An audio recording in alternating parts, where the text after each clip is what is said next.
और लेके आओ का लेके आओ बोले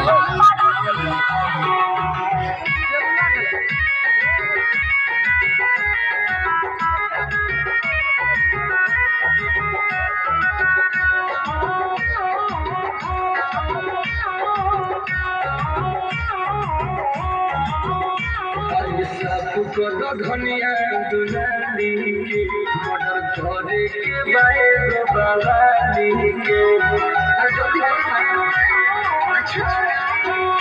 अरे साफ कर धनिया दुलाली के मटर घरे के बाए बाबाली के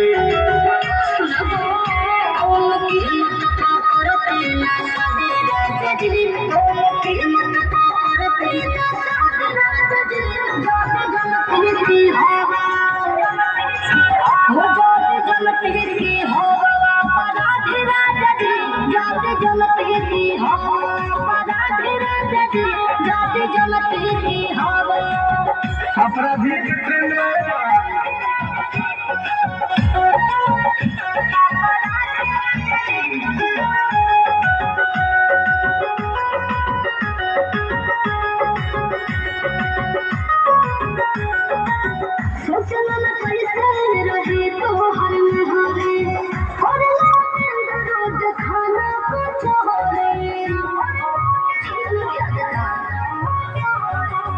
कलम के जगह धरवले हथियार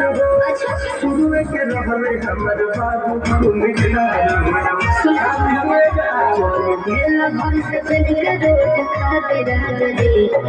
बेला भर से चल के रोज खाते राजा जी जाते जलती की हवा हो जाते जलती की हवा पराधी राजा जी ओ की लत को करते ना साथे राजा जी जाते जलती की हवा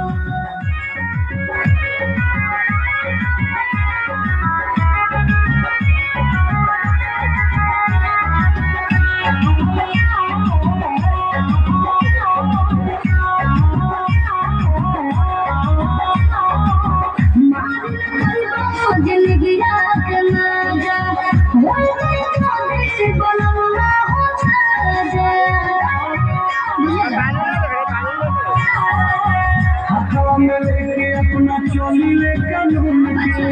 केहू लगा जी गरब के पनो खून के